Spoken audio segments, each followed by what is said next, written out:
जय हिंद साथियों, मैं आदेश आपका राही आदि क्लासेज में स्वागत करता हूं।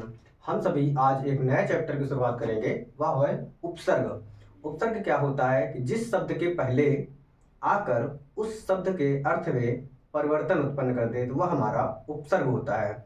इसकी परिभाषा को अब हम लिख लेते हैं कि जिस शब्द के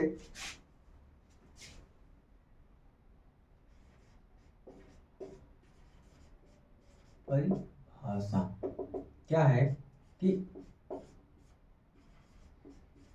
जो शब्द किसी शब्द के पहले जुड़कर किसी शब्द के पहले जुड़कर उसके अर्थ में उसके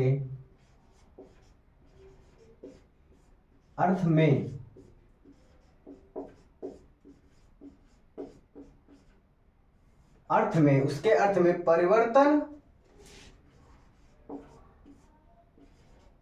कर दे उसे उपसर्ग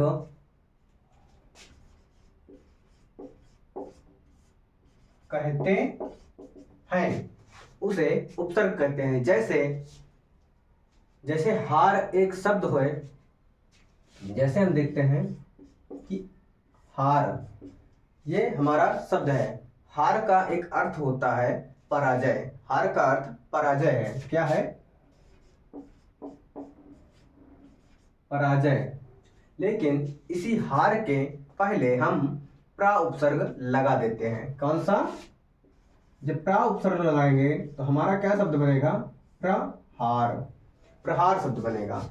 हार था शब्द हमारा, तो हार शब्द का अर्थ था पराजय। लेकिन हार शब्द के पहले हम प्रा शब्द जब लगा दिए, यानी प्रा उपसर्ग लगा दिए, तो हमारा शब्द बना प्रहार। लेकिन प्रा उपसर्ग लगने के बाद हमारा उस अर्थ में परिवर्तन हो गया। क्या? हार था तो पराजय अर्थ था, लेकिन प्रहार हो गया तो प्रहार का अर्थ होता है चोट करना, यानी किसी चीज पर मारना, किसी पर प्रहार करना, चोट करना। तो ये हमारा उपसर्ग हो गया। उपसर्ग में हम देख लेते हैं संस्कृत के कुछ उपसर्ग होते हैं, कुछ हिंदी के होते हैं, कुछ उर्दू, फारसी, अरबी भाषा के उपसर्ग होते हैं। अब हम देखते हैं कि जैसे संस्कृत भाषा है तो संस्कृत भाषा के 22 उपसर्ग होते हैं। कितने होते हैं कि हम पढ़ेंगे तो जो संस्कृत के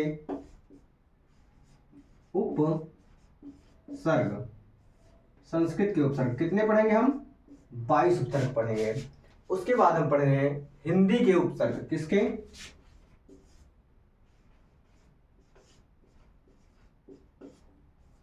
हिंदी के उपसर्ग। हिंदी के कितने उपसर्ग हम पढ़ेंगे? हिंदी के हम 13 उपसर्ग पढ़ेंगे। कितने? हिंदी के हम 13 उपसर्ग पढ़ेंगे। अगला पढ़ेंगे अरबी, फारसी, उर्दू। इसके बाद हम पढ़ेंगे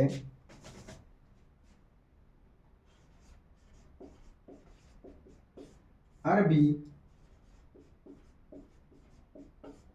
फारसी,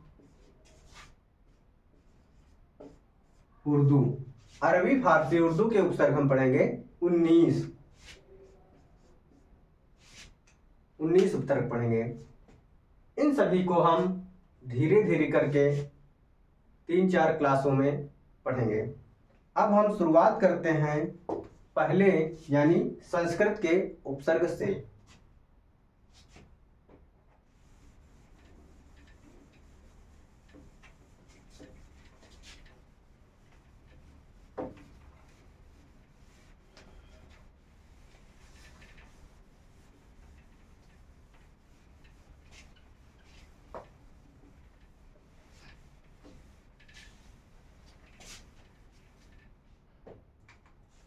हम शुरू करेंगे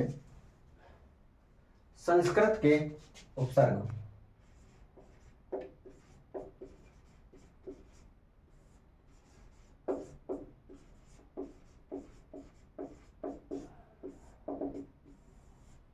कितने? 22। हम इसमें जो उपसर्ग होगा तो यहां पर लिख लेते हैं उपसर्ग। यहां पर फिर लिखेंगे अर्थ, यानी जो उपसर्ग होगा उसका कोई अर्थ होगा। फिर उसी उपसर्ग से हम जो शब्द बनेगा उसे देखेंगे। यानी जो उपसर्ग है, जैसे हार, जैसे प्रा उपसर्ग हो गया, हार शब्द था तो हार, यानी प्रा जब हार के पहले लिखा तो प्रहार शब्द हो गया, प्रा का अर्थ होगा कोई, तो हम वो भी देखेंगे। लेकिन हम पहले संस्कृत के उपसर्ग देखने वाले हैं। हम अब शुरू करते हैं उपसर्ग संस्कृत का। पहला उपसर्ग लेते हैं अति। अति, इसका अर्थ क्या होगा? अति का अधिक अर्थ होगा। जैसे कोई कहता है बहुत अति कर दी, यानी तुमने बहुत अधिक कर लिया, या कोई कोई बोलता है बहुत अति हो गई, यानी बहुत अधिकता हो गई, अधिक हो गई। तो अति का अर्थ जो होगा वह होगा अधिक। तो जो इसके शब्द बनेंगे वह होगा अत्य, इतना है हमारा, अत्यधिक, यानी अति धन अधिक, यानी अति इसमें समाहित है। हम अति लिखा है पहला, तो ये नहीं सोचेंगे कि इसमें अति नहीं, इसमें अति है, अति धन अधिक, यहाँ पर संधि हो गई है, तो इसलिए अत्यधिक हमारा शब्द हो गया। दूसरा देखते हैं अति रिक्त। अतिरिक्त हमारा अगला शब्द हो गया। फिर है उसके बाद, जैसे अतिशय, अतिशय हो गया, अतिरिक्त हो गया, अत्यधिक हो गया, और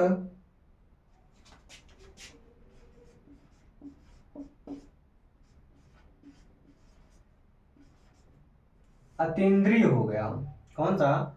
अतिधन इंद्रिय, यानी अतीन्द्रिय हो गया। फिर है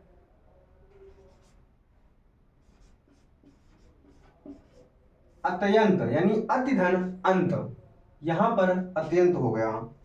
और अगर अगला देखें तो अतिधन उत्तम, अति उत्तम, अति उत्तम शब्द हो गया, यानी अत्युत्तम।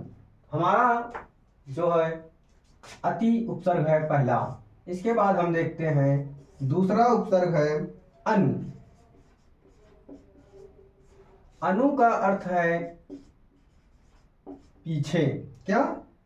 पीछे, या फिर समान। अनु, अनु मतलब पीछे पीछे, तो इसका हो गया अनुज, यानी जा है, जा में अनुधन, अनु जो है वो उपसर्ग जुड़ गया तो अनुज हो गया, अनुज हो गया। और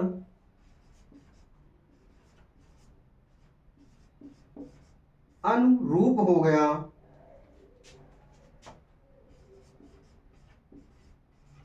अन्वय हो गया,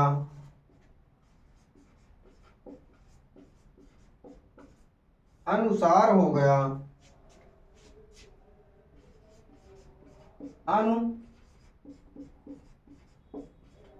अनुशासन हो गया। इसी प्रकार से और जो भी शब्द बने आप समझ सकते हैं। अगला देखते हैं, यानी तीसरा अभी। अभी का अर्थ होता है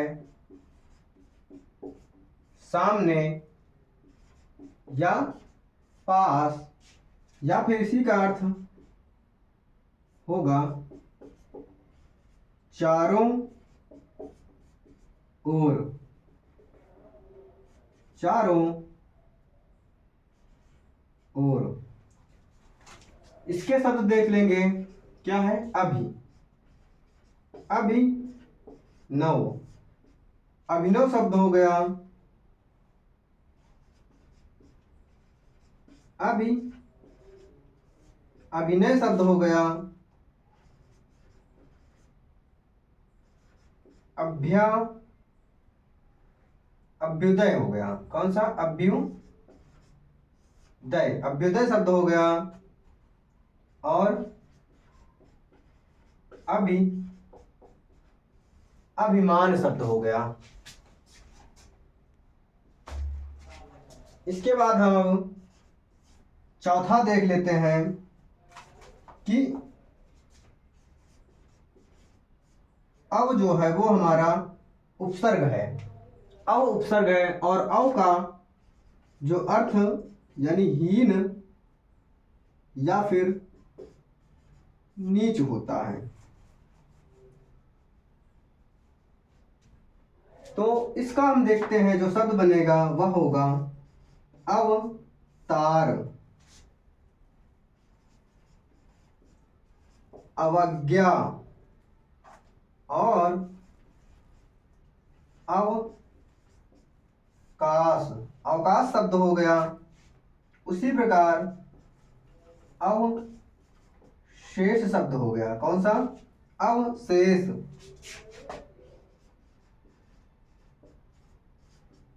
अवगुण शब्द हो गया। तो इस प्रकार से जो शब्द बनेंगे वह हमारा उपसर्ग होगा।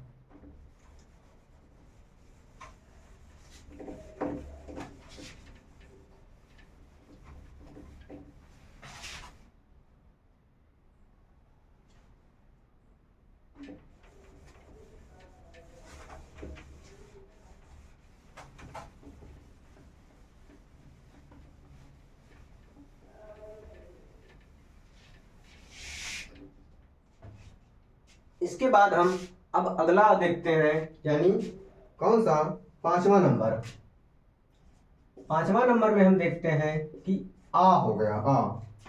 आ का अर्थ तक या समेत, तक या समेत अर्थ में होगा। जैसे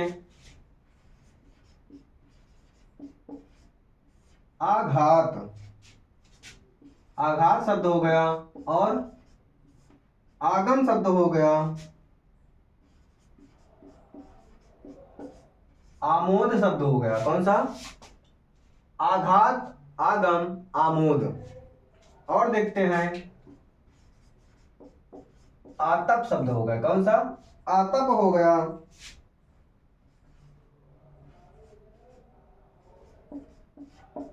अवतरण हो गया।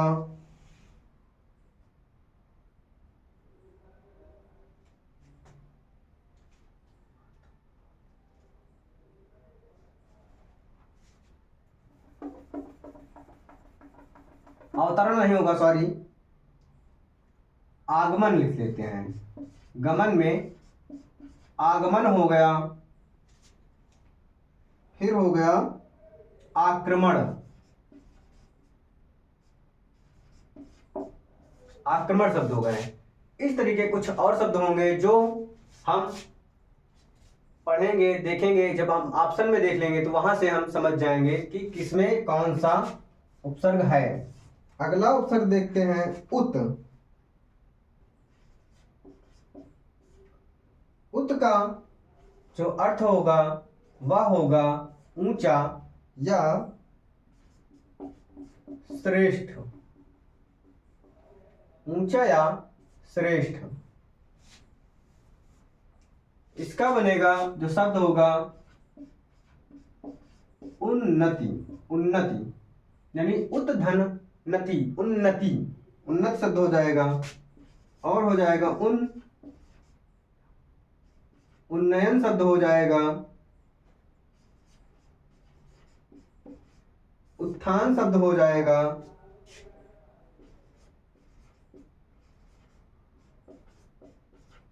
उद्घाटन शब्द हो जाएगा। उज्ज्वल शब्द हो जाएगा।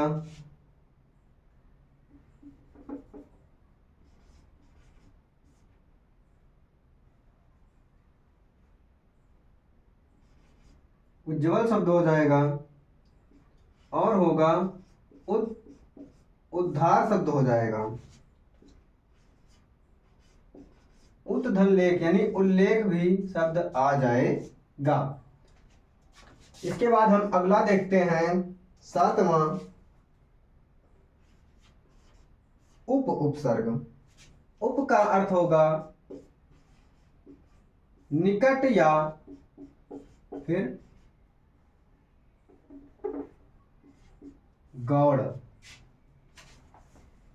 इसका होगा उपेक्षा,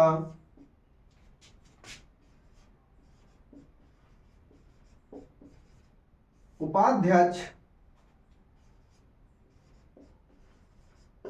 उपाधीन,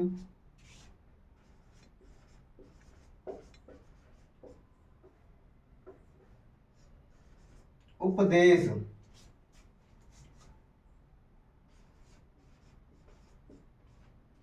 उपवन। इस तरीके से हम उपसर्गों को धीरे धीरे करके देख लेंगे या पढ़ लेंगे। इसके बाद 8वां उपसर्ग है, हम पढ़ेंगे दुरुपसर्ग। इसका अर्थ होता है बुरा या कठिन। जैसे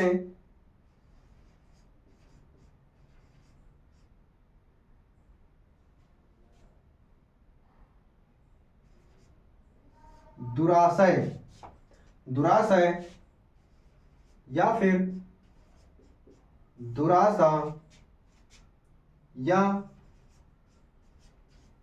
दुर्जन, दुर्गम। इस प्रकार से हमारे उपसर्ग संस्कृत के जो है वो हम देख लेंगे। इन उपसर्गों को अगर हम एक दो बार पढ़ लेंगे तो बहुत ही आसानी से हम समझ लेंगे कि कौन सा उपसर्ग किस शब्द में लगा हुआ है। इसके बाद हम 9वां उपसर्ग देखते हैं। कौन सा?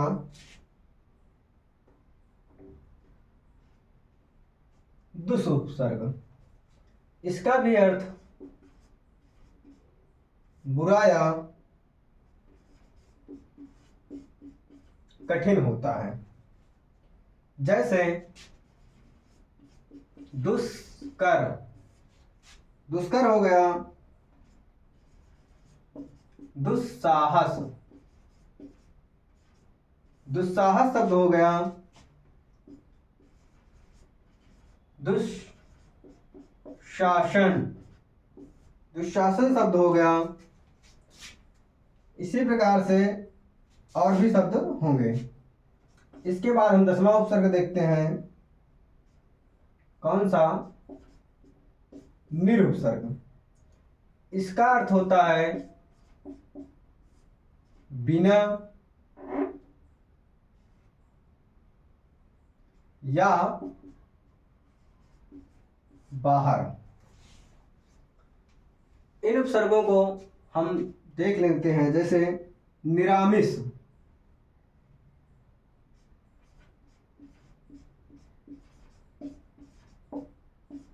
इसमें निर्धन आमिष है तो यहां पर निर उपसर्ग ही है। निरामिष हो गया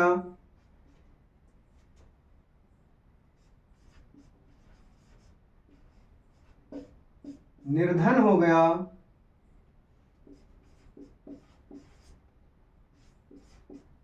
निर्गुण हो गया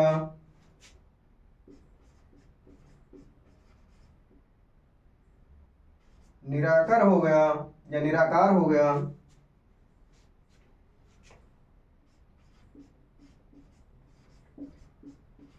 निरपराध शब्द हो गया।